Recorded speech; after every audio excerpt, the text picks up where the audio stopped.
Di Jakarta kan lagi banyak konser-konser, lagi ada pertandingan bola ya Pak ya. Kemarin tuh lagi bola Indonesia lawan Vietnam ya. Nah itu jadwal-jadwal segala macam bisa diketahui sama Siri dan dia bisa bantu kita masukin jadwal tersebut ke kalender ataupun ya sesuai konteksnya lah ya. Kita mau masukin jadwal apa. Gua upgrade iPhone 16 Pro ini ke versi iOS 27 terbaru dan ada banyak hal yang menarik yang baru-baru terutama soal Siri dan Apple Intelligence-nya. Tapi pertanyaan yang selalu muncul adalah apakah Siri sudah sepintar itu gitu ya dan bisa jadi asisten yang bener-bener bisa kita andelin untuk harian. Nah di video ini kita bakal eksplorasi bareng-bareng hal-hal canggih dan berguna di iOS 27 mulai dari Apple Intelligence, Siri AI sampai yang lebih detail ke photo editing tools dan sistem shortcuts-nya yang baru. Plus, di video ini gue akan jabarin juga kegunaannya buat kita pakai gitu ya sehari-hari itu untuk apa per fiturnya. Jadi kita langsung masuk aja ke videonya. Let's go! Nah, disclaimer, versi iOS 27 yang kami gunakan di iPhone 16 Pro ini adalah iOS 27 Public Beta, yang mana fiturnya nanti akan dibawa ke versi public release dengan optimalisasi software yang lebih stabil tentunya ya. Jadi soal experience, smoothness-nya gimana, konsumsi baterainya, dan ada bug atau enggak, itu enggak digambarkan di sini. Yang mana itu nanti akan digambarkannya saat rilis resmi nanti. Jadi kalau misalkan kalian setuju buat kita lanjutin pembahasannya buat versi public release, boleh banget buat ditulisin aja di kolom komentar beserta pertanyaan kalau misalkan kalian mau titipin di sana. Nah, buat device-device sendiri yang kompatibel dengan Apple Intelligence itu mulai dari iPhone 15 Pro ke atas atau iPhone dengan chip A17 Pro. Jadi buat yang pakai iPhone 15 reguler ke bawah itu mohon maaf ya, belum bisa pakai Apple Intelligence-nya walaupun kalian sebenarnya bisa update ke iOS 27 nantinya. iOS 27 sendiri itu dia optimize untuk iPhone 17 series yang terbaru gitu ya. Entah dari chipnya yang memang lebih powerful untuk on-device processing AI. Dan ternyata itu cuma di iPhone 17 Pro, Pro Max, dan Air yang dapat menu eksklusif buat Siri Voice. Nanti akan gue bahas lebih lengkapnya. Tapi buat kalian yang saat ini udah pakai iPhone 17 series, jangan sampai kelewatan soal proteksinya. Misalkan iPhone 17 Pro yang gue pegang ini pakai tempered glass pertama yang ngegabungin teknologi anti-reflective privacy display dan 3D full cover dari Montra. Ini perbedaannya privacy display dari Montra dengan privacy display lainnya. Pantulan cahaya itu lebih keredam ya. Dia nge-cover dari ujung sampai ke ujung layar iPhone-nya dan ngebentuk efek 3D juga di bagian sisinya nih. Feel swiping dari sisi-sisi HP itu nyaman dan karena nge-cover semuanya ya, jadi kena benturan ataupun goresan itu nggak khawatir lah. Dia ada lapisan oleofobiknya lagi buat nahan sidik jari ataupun minyak gitu ya, dan halus juga nih pas nyentuh ke jari. Tempered glass yang gua pakai ini namanya Montra Infinity Glass, available buat iPhone 17 Pro dan Pro Max untuk versi yang 3D, AR plus privacy. Tapi kalau kalian pakai iPhone 16 Pro ataupun iPhone 17, itu ada versi Montra Snap Glass dengan privacy display. Dan Montra juga punya varian tempered glass lain buat iPhone 15 ke atas. Lengkapnya kalian bisa cek aja di kolom deskripsi beserta link pembeliannya juga. Nah, di video ini kita akan lebih fokus ke fitur Apple Intelligence atau AI yang berguna buat kita sehari-hari. Apa aja yang beneran gitu bisa kita pakai di iOS 27. Dan biar videonya simple gitu buat kita pahami, buat kalian nonton, gua akan bagi segmen pembahasannya jadi 3, yaitu Siri AI, Apple Intelligence, lalu di akhir nanti kita akan bahas sedikit soal interface-nya yang adjusted, berubah. Oke, kita mulai dari Siri AI dulu, yang mana sekarang Siri sudah melokal. Iya, Siri sudah mengerti bahasa Indonesia. Tapi memang mengertinya itu dalam bentuk teks ya. Karena sekarang kan Siri udah bisa kita ajak ngobrol dengan texting. Kalau dulu kan yang iOS 26 itu cuma bisa by spoken aja gitu, by speech. Sedangkan speech-nya kan itu tidak ada pilihan bahasa Indonesia. Nah, sekarang kalau misalkan kita nyalahin Siri, di sini gue hold power button aja. Ada banyak cara untuk kalian manggil Siri ya. Bentuknya kayak gini di atas, kita tarik bawah. Nah, ini sekarang bisa texting. Nah, sekarang gue coba aja Siri yang mana itu baru sekarang ya, pakai bahasa Indonesia, dan gue pengen dia research atau brainstorming bareng sama gue. Di sini gue pengen tahu apa makanan paling enak di Indonesia. Ini gue pakai typo aja ya di bagian atasnya ya, nggak apa-apa. Search. Oke, udah kejawab.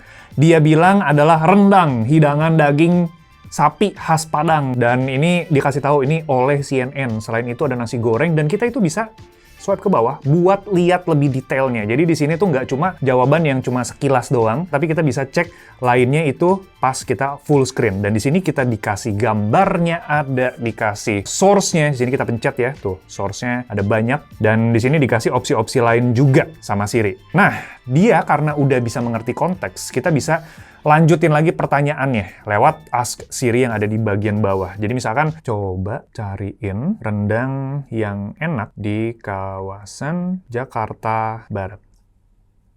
Nah, dia langsung menemukan beberapa tempat yang menyajikan rendang di Jakarta Barat. Nih, tuh ada rendang Meruya, rendang asli Padang, Sinar Minang.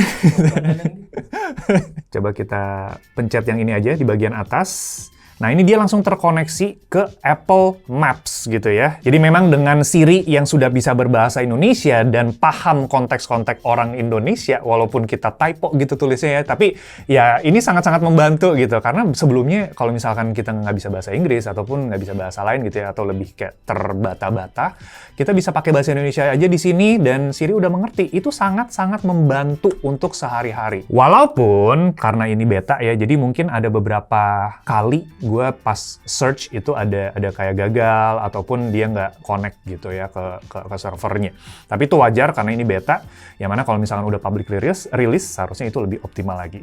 Nah, selain tadi kita research ataupun kita brainstorming bareng sama Siri, ataupun kita sampai navigasi tadi ya, minta Siri untuk take action di aplikasi, kita bisa cari data juga. Misalkan kalian nggak tahu ini foto tertentu itu ada di mana, foto bareng sama temen, foto bareng sama nyokap, sama bokap, itu kalian bisa cari aja, minta Siri tolong cariin. Tapi memang harus spesifik kalau misalkan kalian cari si fotonya tersebut. Again, catatan untuk mencari data sendiri itu akan lebih optimal kalau misalkan kalian cari data di aplikasi bawaannya Apple. Jadi ini memang integrasinya itu lebih optimal di bawaannya Apple. Kalau misalkan kalian cari misalkan di Gmail atau di third party, itu akan kesulitan gitu ya untuk masuk aksesnya ke dalam. Nah, sedikit tutorial untuk gimana caranya kita mengakses Siri itu sebenarnya ada banyak. Pertama adalah tadi yang gue gunakan, hold power button. Ini defaultnya sudah seperti itu. Tapi kalian bisa juga custom si action buttonnya untuk nyalahin Siri. Jadi kalau misalkan kalian masuk ke setting, action button, nah kalian bisa setting si controlsnya ini dengan talk to Siri di sini ya. Kita tinggal hold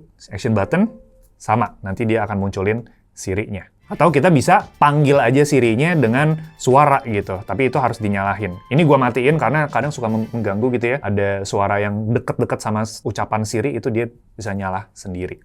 Nah, yang seru lagi di sini adalah Siri itu punya mata dan dia bisa ngebantu pekerjaan kita sehari-hari secara produktivitas dengan riset-riset yang mendalam gitu ya. Jadi kalau misalkan kita sebelumnya kenal di Gemini itu kita bisa research. Nah, di sini juga bisa menggunakan Siri-nya. Oke, di sini gue minta Siri untuk research spek dan kelebihan dari iPhone 17 yang kita compare dengan iPhone 16 gitu ya. Terus gue juga pengen tahu apakah Siri bisa kasih jawaban mana yang lebih bagus serta argumennya kayak gitu. Nah, nanti kita search aja. Tunggu dia untuk looking into it, dia nyari ke website-website segala macam. Langsung masuk di sini ya. Kita bisa swipe bawah, langsung dikasih sama dia perbandingan spesifikasi utama, tabel bentuknya. Damn. Ada website juga yang kita bisa cek di sini. Itu dia ambil dari website luar negeri ya. Dan dia juga kasih kelebihannya iPhone 17. Tapi dia jomplang, iPhone 17 doang yang kasih kelebihannya, Pak. Tapi nggak apa-apa, dan dia kasih tahu mana yang lebih bagus. Ini kalian bisa lihat, ini adalah jawaban yang dikasih oleh Gemini, dan ini adalah jawaban yang dikasih oleh Siri. Oke, belum beres seru-serunya. Di sini Siri itu bisa screen awareness, alias Siri itu punya mata tadi ya. Dia itu bisa ngelihat apa yang ada di layar kita.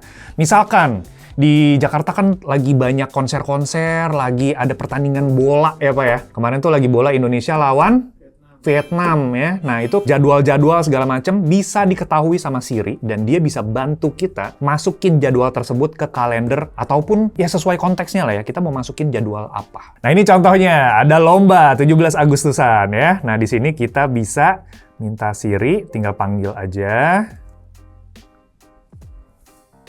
Dan ya, langsung masuk ke kalender. Dia udah ada tulisannya created, judulnya juga ada, tanggalnya ada, persis ya, 7-9 Agustus. Kita track bawah aja, dan kita bisa pencet di sini untuk masuk langsung ke kalendernya. Nah, di sini juga tadi gue minta untuk masukin detail-detail ya, ada kompetisinya apa, balap karung 10 versus 10, balap karung, gede amat ini jalurnya, Pak. Ya, dan selain itu juga dia kasih location-nya juga di sini, jadi kita bisa tahu detail-detailnya yang ada di layar tadi ya, yang bentuknya itu cuma gambar doang, yang harus kita masukin secara manual, ini langsung dibantuin sama Siri. Dan di sini juga berlaku untuk kamera, jadi Siri itu bisa ngeliat apa yang kamera iPhone lihat gitu ya. Misalkan, oke, di sini kita pakai power bank aja, dan kita fotoin ya. Kontekstual, oke. Nah, di sini dia kasih tahu kalau ini Cuktek 15 ya. Oke, di sini gue langsung bales aja, saya pengen beli, cariin toko yang jual gitu ya di Shopee. Nah, di sini dia jawab kalau dia bisa menemukan kalau Cuktek ini ada di Shopee, di toko resmi Cuktek, tapi memang Shopee sendiri dia tidak mendukung pencarian langsung gitu ya. Kalau di Tokopedia ini ada websitenya, langsung ke Tokopedia. Coba gue pencet ya. Dan dia langsung masuknya, dia langsung masuk ke toko Cukteknya, official store loh ya. Jadi kita bisa langsung search aja, cari aja di sini barangnya tadi Cuktek 15 gitu ya. Nah, dari semua research yang udah kita cari tadi dan kita udah take action juga bareng sama Siri. Nah, itu bisa kita temukan lagi, track back lagi historinya lewat Siri app. Ini yang berbeda dari sebelumnya juga. Jadi di sini kita tinggal cari Siri. Nah, aplikasinya tuh bentuknya kayak gini ya. Menurut gua keren. Nah, di sini udah kebuka sebelumnya. Conversation-nya semuanya ke-detect di sini. Tadi dari yang iPhone 17 versus 16 ada, sampai yang rendang di Jakarta Barat tuh ya. Dan di sini ya tentunya kalau misalkan kalian pengen brainstorming dari sebelum-sebelumnya, kalian bisa cari aja. Misalkan yang kemarin tuh gue kayaknya lagi nyari sesuatu deh ya. Previous 7 days, di sini gue nyariin soal Machu Picchu. Nah, di sini kita bisa lihat ada research-nya kayak gimana, dan di sini kita bisa jawab lagi, saya pengen ke sana. Gitu, dan ya tinggal memulai lagi aja. Mirip-mirip sama kayak AI models lainnya, si Gemini ataupun ChatGPT gitu ya. Apalagi anak-anak Gen Z kali ya, yang suka research tuh yang sebelum-sebelumnya pengen research apa, kan banyak yang penasaran gitu ya. Itu sangat berguna hal-hal seperti ini. Nah, sebelum kita masuk ke Ample Intelligence, kita itu bisa custom Siri-nya, entah itu suaranya ataupun settingan-settingan yang berhubungan dengan Siri, melalui settings Siri. Nah, di sini kita bisa masuk ke menu Siri ya, dan di sini kita bisa ganti-ganti language-nya tadi yang gue bilang. Walaupun dia belum ada Indonesia, dan kita juga bisa ganti yang baru adalah voice-nya. Voice dari Siri-nya sendiri itu bisa kita ganti di sini, dan khusus untuk iPhone 17 Pro, itu dia bisa lebih advance lagi. Jadi bentukannya dia lebih bisa kayak turunin kecepatan suaranya dan segala macam. Mungkin di sini kita nggak bisa akses langsung di voice-nya, tapi ada alternatifnya untuk opsi tersebut, yaitu masuk ke bagian accessibility settings. Nah, di sini kita bisa setting-settingin sebenarnya sama aja, cuman bentukan settingan yang berbeda. Pause time-nya bisa longer, speaking rate-nya kita bisa jadi cepet banget. Speaking rate set to 200%. Buset, ngomong apa gitu. Terus spoken response-nya ini juga bisa diatur, dan lain-lainnya kalian bisa custom di sini. Dan yang penting juga adalah karena ini berhubungan dengan privacy, jadi di sini kita bisa kontrol apakah Siri bisa masuk ke aplikasi-aplikasi yang memang sensitif gitu. Nah, di sini kita bisa masuk ke App Access, dan kita bisa matiin akses Siri ke aplikasi-aplikasi, misalkan aplikasi keuangan. Nih, sini misalkan gue pakai MyBCA, di sini gue bisa matiin ya, doesn't allow MBCA to use data for si Siri-nya itu sendiri. Suggestion-nya juga bisa gue matiin gitu. Jadi ya, kita punya kontrol untuk si Siri-nya bisa masuk ke aplikasi apa aja gitu ya. Oke, kita lanjut ke pembahasan kedua, yaitu Apple Intelligence, di mana kita itu akan mulai dari tools pintar yang ada di Photos. Oke, di sini gue pakai contoh foto yang dijepret ke arah gue, dan di sini kita bisa masuk ke foto editing tools yang baru. Kita masuk aja ke bagian yang kanan sini ya, dan di sini dia ngeproses dulu sebentar. Yep, ada tulisan tools, kita pencet aja, dan ada 3 pilihan di sini. Pertama adalah Clean Up, Extend, dan Reframe. Yang paling seru itu sebenarnya Reframe, jadi kita langsung masuk aja ke Reframe. Reframe itu dia nge-generate gambar dengan ngebentuk opsi untuk kita geser-geser secara 3D. Geser-geser. Misalkan, ini kan angle-nya begini ya. Ini kita bisa geser ke kanan, ke kiri, atas, bawah, tapi memang nggak terlalu jauh ya. Nah, ini bisa gue reframe aja dan dia akan nge-generate. Keep in mind, kalau semua fitur ini yang berhubungan dengan tools itu harus connect ke internet. Oke, setelah di-reframe jadinya kayak gini, masih berasa ada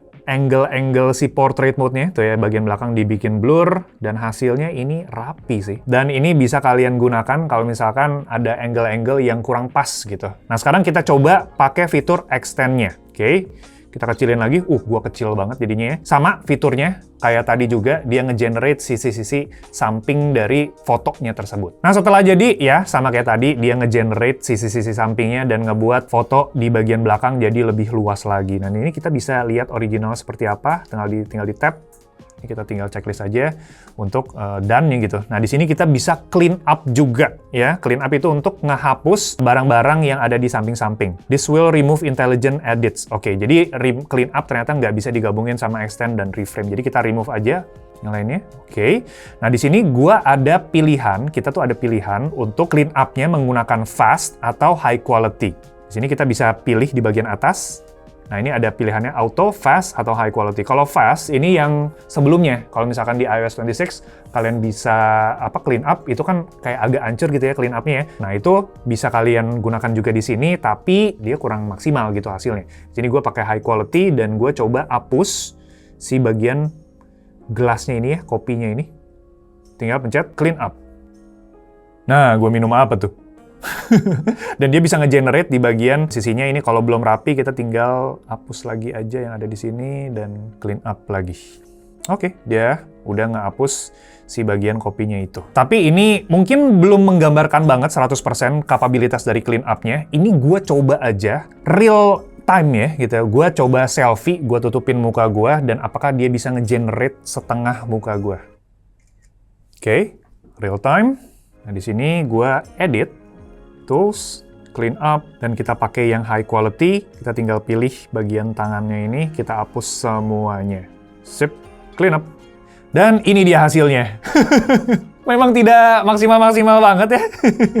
Tapi at least lebih bagus daripada sebelumnya ya. Di sini muka gue agak beda sih sebenarnya di samping. Agak gemuk dikit, tapi dia bisa nge-generate raut wajah manusia itu seperti apa gitu ya, walaupun tidak maksimal-maksimal banget. I think it's better, jauh better ketimbang sebelumnya gitu. Dan ini gue coba checklist aja, yesin, dan gue save as duplicate supaya kalian bisa lihat sebelum dan sesudahnya. Oke, kita lanjut ke shortcuts, di mana kita itu udah bisa ngobrol dengan Siri atau Apple Intelligence di sini untuk bikinin kita automation gitu ya. Misalkan kita tinggal pencet bagian bawahnya ini. Nah, di sini dia kasih tahu ya, what do you want your shortcut to do? Spesifik, banyak maunya, dan kita coba apakah shortcuts itu bisa mengerti apa yang gue inginkan. Oke. Dan di sini karena lokasi itu sangat spesifik ya, jadi dia kasih opsi-opsinya. Kalau misalkan belum sesuai, gue bisa search aja. Gue checklist lagi aja.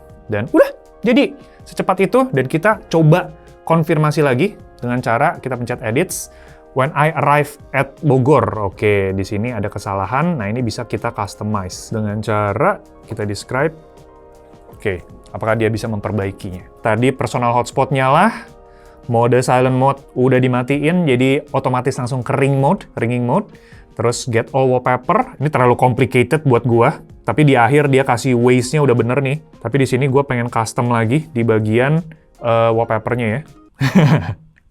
Manusiawi banget ya. Kita coba dia bisa atau enggak nih mengerti. Oh, karena gua tadi pilihnya dark, jadi dia langsung turn on dark mode. Oke, gua butuh menjelaskan beberapa kali memang supaya dia bisa mengerti apa yang gue ucapkan. Di sini kita tinggal pilih sebenarnya wallpaper yang ingin diganti. Oke, kita ganti misalkan ke wallpaper 3 aja deh. Done. Oke, tadi wallpaper memang butuh beberapa kali untuk penyesuaian gitu ya. Setelah ada konteks gue kasih tahu ganti wallpaper, ternyata dia nggak ngerti, terus gue coba lebih detail lagi. Tapi dia akhirnya mengerti gitu kalau gue pengen ganti wallpaper di sini. Switch to wallpaper 3 gitu ya. Dan ini gue udah bikin beberapa juga, tuh ya. untuk gue pribadi. Dan ini tuh opsinya tuh panjang banget, banyak banget. Intinya kalau kalian kebingungan dulu untuk customize shortcuts, butuh bantuan temen yang memang ngerti soal automation itu, if dan that, ya kalian bisa dapetin lebih mudah gitu ya di sini dengan ngobrolnya sama si Siri. Tapi memang ada beberapa langkah yang harus kalian lewati, ada perbaikan-perbaikan. Tapi at least bahasa manusia, bahasa sehari-hari dia bisa mengerti, dia bisa pahami. And that's good, very good. Lanjut kita ke bagian yang menurut gue for the fun part, yaitu adalah image playground. Nah biasa gue custom wallpaper langsung di sini ya, jadi lock screen-nya digabungin aja. Nah di sini gue coba tanda plus, ada image playground di sini ya. Jadi kita bisa klik image playground dan langsung masuk ke image playground-nya itu sendiri. Kalau sebelumnya itu tidak ada ya di iOS 26. Nah di sini kita bisa ambil aja. Choose photos. Oke, kita pilih salah satu gambar. Misalkan di sini gue gambar selfie ya, bareng-bareng sama anak-anak. Any style-nya ini gue ganti jadi animation, yang paling gue suka. Kalau mau describe gambarnya kayak gimana, kalian bisa custom, tapi gue langsung kirim aja, bikin si gambarnya ini, selfie-nya ini menjadi gambar animasi yang nanti akan kita oper, jadi wallpaper. Oke, udah jadi animasinya kayak gini kira-kira ya. Nah, di sini juga kita bisa ganti-ganti, describe a change. Kalau misalkan kita mau ganti gitu, background-nya itu juga bisa, tapi sayangnya di sini harus pakai bahasa Inggris. Kita ganti ke jungle atau hutan. Dan, boom! Jadi, udah di hutan tuh ya. Berubah dari yang tadinya ada di bandara, sekarang ada di tengah hutan. Nah, kalau misalkan kalian suka dengan ini, kalian tinggal pencet yes-nya aja atau centang di bagian atas, dan udah, custom-custom kayak biasa. Sini ya, bisa ada depth effect-nya, spatial scene-nya juga bisa. Nah ya, works. Dan yang gue suka adalah animation yang dibikin sama Apple, itu bagus banget ya. Mirip banget kayak yang ada di Disney. Kalau suka ya tinggal add aja, seperti biasa. Set as wallpaper pair. Oke. Oke, selain tadi kita pakai si image playground-nya itu untuk wallpaper, tapi kita juga bisa bikin gambar-gambar yang super-super aneh. Ini imajinasi gue aja. Gue udah bikin sebelumnya kayak gini. Dan kalian juga bisa, yang suka bikin Genmoji ya, kalian juga bisa make Genmoji out of nowhere. Jadi misalkan gue bikin dia untuk jadi Genmoji, tinggal di-customize dan kalian save aja. Kayak presiden, Pak.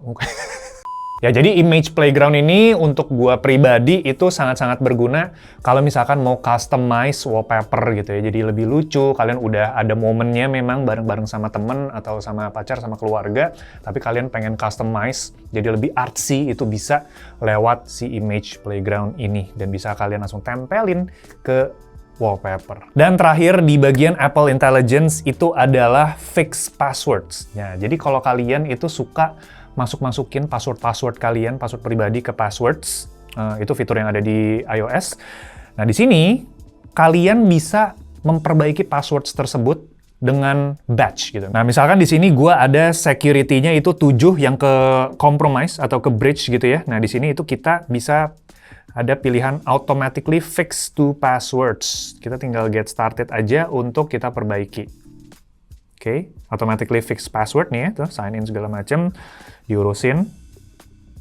Nah, di sini bisa kita fix password. Jadi gua ada Netflix, Spotify, fix password aja, allow password temporarily access, allow.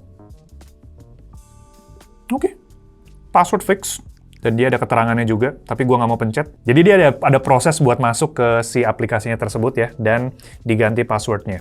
Oke, udah beres. Two passwords fix, tinggal sekali pencet aja ya. Ya tinggal di-close aja dan ya, kalau misalkan kalian pengen lanjutin untuk masukin password-password lain, itu bisa. Dan ini sangat berguna ya, terutama passwords itu untuk kalian yang nggak mau ambil pusing kalau misalkan masuk login ke beberapa aplikasi gitu ya. Karena di sini si Apple-nya sendiri, iOS-nya sendiri udah ngebikin passwords-nya. Dan kalau misalkan ada yang tadi ya, kayak ada double atau compromise dan segala macam, itu bisa diperbaiki sama dia dengan sekali klik. Oke, sekarang kita masuk ke segmen yang ketiga, yaitu adalah perubahan secara interface atau secara visual apa yang kita temui gitu di iOS 27. Karena di sini sebenarnya walaupun secara kita lihat sekilas itu nggak ada bedanya ya, tapi kalau kita lihat lebih detail itu ada perbedaan tipis-tipis yang membuat gambarnya atau visualnya itu jadi lebih rapi gitu di mata, lebih simple kelihatannya. Yang pertama adalah liquid glass yang bisa kalian ganti, entah itu di transparan banget atau jadi matte banget. Dan gue sendiri tadi gue taruhnya agak ke matte ya, jadi masih ada transparan-transparannya, tapi nggak ketutup-ketutup banget gitu, nggak matte-matte banget.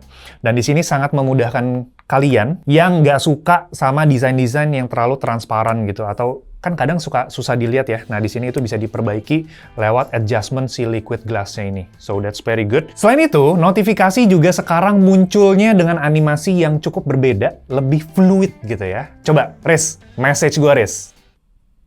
Nah, itu dia. Sekarang dia munculnya dari kiri atas, dan baliknya lagi itu juga dari kiri atas. Yang mana itu sebelumnya, kalau nggak salah itu cuma kayak naik doang ya, naik biasa. Nah sekarang itu dia lebih, apa ya, transisinya lebih enak gitu. Jadi kayak ngecil ke gede, terus kecil lagi gitu. Ya lebih memanjakan di mata lah. Tapi ini juga pasti akan nguras baterai yang lumayan berasa gitu, karena notifikasi kan yang paling sering muncul gitu ya, dan ini harus di-generate gitu, bukan di-generate sih, animasinya ya harus ada power lebih gitu dari si chipsetnya. Dan untuk di bagian home screen sendiri, app icon-nya itu ada sedikit adjustment yang dibuat ya, jadi kalau misalkan kita masuk ke default, di sini memang beberapa icon atau gambar-gambar icon itu berbeda, kayak misalkan si Photos, App Store gitu ya, itu hal-hal kecil yang memang sedikit diubah sama Apple. Gue sendiri nggak menemukan ada perbedaannya, tapi ya sedikit lebih simple kali ya dilihatnya, dan kalau misalkan Apple sih nyebutnya dia masukin liquid glass-nya itu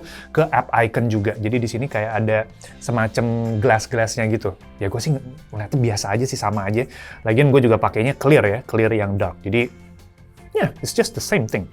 Oke, lanjut ke bagian kalender, di mana di sini ada interface yang sedikit di-adjust gitu ya. Terutama kalau kalian itu ngecekin di bagian today. Nah, today di sini itu pilihannya sekarang ada 3, single day, multi day, less gitu ya. Tapi perbedaannya adalah di sini lebih tertata kali ya. Dan kalau misalkan kita tambahin di bagian event ataupun reminders-nya, nah di sini juga susunannya itu berbeda.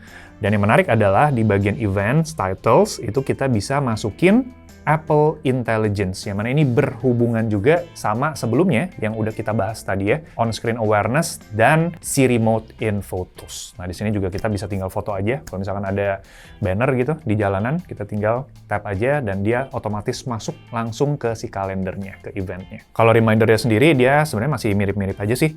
Dan ya, untuk gue yang pakai kalender, interface yang baru ini, satu, itu bikin gua harus adjust lagi dengan bentukannya, tapi kedua adalah jadi dapat bentukan visual yang lebih fresh gitu dari sebelumnya, karena udah cukup lama ya, setahun gitu dengan bentukan kayak gitu. Ini jadi hal yang baru.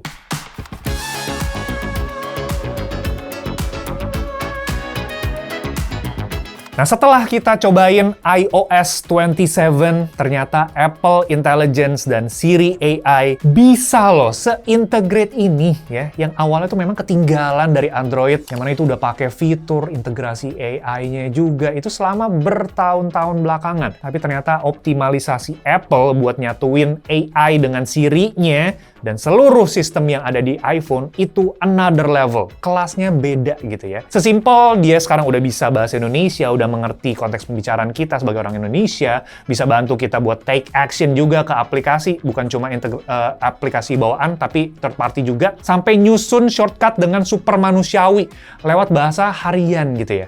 Apple ngebawa AI-nya ini bener-bener ngebantu kita untuk harian. Buat user yang awam, itu terbantu hal-hal teknis di HP-nya. Dan yang geek, itu bisa explore lebih dalam lagi dengan dibantu sama Siri lewat tadi ya, sistem untuk research dan brainstorming. Jadi, kita balik ke pertanyaan di awal. Apakah Apple Intelligence dan Siri ini bisa diandelin? Gua bisa bilang iya secara framingnya, landasannya, akarnya. Tinggal dioptimalisasi aja sama Apple along the way, karena ini masih beta juga. Nah, penting juga soal privasi data yang udah kita kasih tadi ya, ataupun yang udah diakses sama Apple AI. Apple ini memang pakein sistem on-device dan private cloud compute untuk si HP-nya ini. Dan pembahasan soal security dan privacy itu memang akan panjang lagi. Jadi, gue lemparin lagi ke kalian, apakah tertarik untuk membahas itu? Apakah kita bahasnya di kolom komentar aja, atau kita bikin video terpisah untuk privasinya iPhone ataupun Apple. Jadi, ya, kalau kalian suka dengan video ini, jangan lupa buat di like, subscribe, ya, di-share juga, dan komen-komen di bawah, biar kita saling belajar, saling berbagi, gitu ya. Dan kalau kalian mungkin masih ragu-ragu gitu, kenapa gue jadi cadel ya? Ragu-ragu mau update iOS 27, kalian boleh spill juga di bawah, dan ya kita saling berkomentar aja deh, biar dua arah gitu ya. Dari tadi udah ngomong terus, sekarang kalian saatnya untuk komen gitu. Dan ya, kita ketemu lagi di video selanjutnya. Thank you guys. Ciao Bella.